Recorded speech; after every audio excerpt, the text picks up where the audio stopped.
வணக்கம் viewers, welcome to கருவேப்பிலை சமையல்.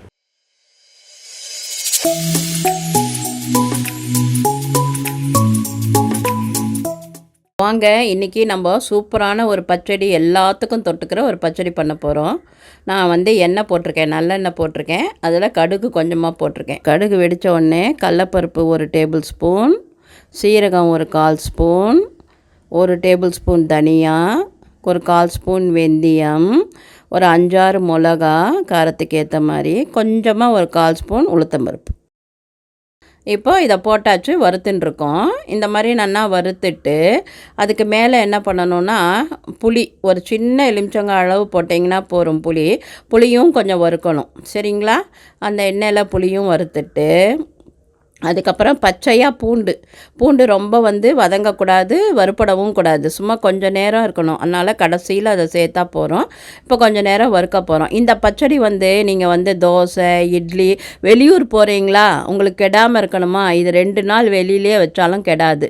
2 நாள் என்ன 3 நாள் வச்சாலும். அதனால் வெளியூர் போகும்போதும் இதை பண்ணி எடுத்துக்கலாம், வீட்டில் பண்ணி வைக்கலாம். இந்த கிளைமேட்டில் இந்த காய் ரொம்ப சீப்பாக கிடைக்கிறதுனால இதை நீங்கள் பண்ணலாம். வெளியில் வச்சு சாப்பிட்லாம்.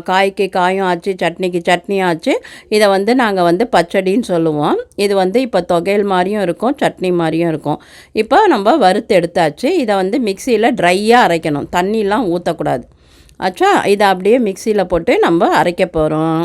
அடுத்த ஸ்டெப் சொல்கிறேன் நான். இப்போ பார்த்தீங்களா என்ன நம்மளோட பச்சடி பேருன்னு? கோவக்காய் பச்சடி. இப்போ எண்ணெய் போட்டு கடுகு வெடிக்கிறது. அதில் என்ன பண்ண போகிறோம், நம்ம இந்த கோவக்காவை எப்படி வேணால் நறுக்கலாம், ரவுண்டாவோ நீட்டாவோ எப்படி வேணால் நறுக்கிட்டு அந்த மொத்த பச்சடிக்கும் அந்த வறுத்தது இந்த காய்க்கு எல்லாத்துக்கும் சேர்த்து உப்பு போட்டுடணும். உப்பு போட்டு வறுக்கணும். அந்த எண்ணெயில் நம்ம இப்போ போட்டு நல்லா வறுக்கணும். அதாவது என்னென்னா, காய் கொஞ்சம் நல்லா மொறுன்னு ஆற அளவுக்கு வச்சாலும் சரி, ஆனால் அந்த எண்ணெய் அதில் இருக்கிற நீர் சக்தி கொஞ்சம் குறையிற மாதிரி வறுக்கணும். நீங்கள் மஞ்சப்பொடி போடுறோம், மஞ்சப்பொடி போட்டுட்டு வறுக்கணும். நம்ம நல்லா வறுக்கணும். அதாவது எப்படின்னா, அந்த காய் சுருங்கணும். அந்த மாதிரி சுருங்கிடுத்துனா நம்ம காய் ரெடி ஆகிடுதுன்னு அர்த்தம். இந்த மாதிரி காயை வதக்கிட்டு நீங்கள் இப்போ ஏற்கனவே நம்ம வறுத்ததெல்லாம் அப்படியே ட்ரையாக அரைக்கிறோம்ல, அந்த அரைச்சதில் இதையும் போட்டு அரைச்சோன்னா நம்மளோட பச்சடி, சூப்பரான கோவக்காய் பச்சடி ரெடி ஆகிடுது. கோவக்காய் உங்களுக்கு நான் சொல்லவே வேண்டாம். கோவக்காய் எதுக்கு ரொம்ப நல்லது? லங்ஸுக்கு நல்லது. லங்ஸில் சளி பிடிக்காது. இந்த கிளைமேட்டுக்கு பகவானாக கொடுக்குறாருன்னா, எதெல்லாம் நமக்கு அந்த டைமில் சீப்பாக கிடைக்குதோ அந்த காயை நம்ம சாப்பிட்ணும். பார்த்தீங்களா, இப்போ வறுத்ததை காமிச்சிட்டேன்னா எப்படி அரைச்சிருக்கேன்னு, ட்ரையாக அரைச்சிருக்கேன்னா அதுலேயே அந்த கோவக்காயும் போட்டு அரைச்சிடுறோம்.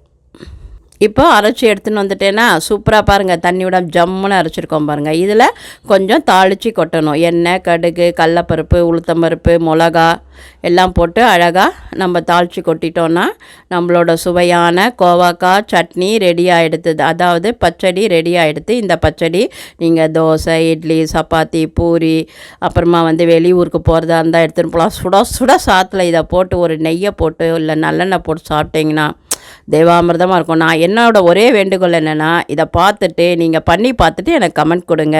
சப்ஸ்கிரைப் பண்ணுங்கள், லைக் பண்ணுங்கள், ஷேர் பண்ணுங்கள், என்ஜாய் பண்ணுங்கள். Have a nice day. ஆரோக்கியமாக சாப்பிடுங்க, ஆரோக்கியமாக இருங்க.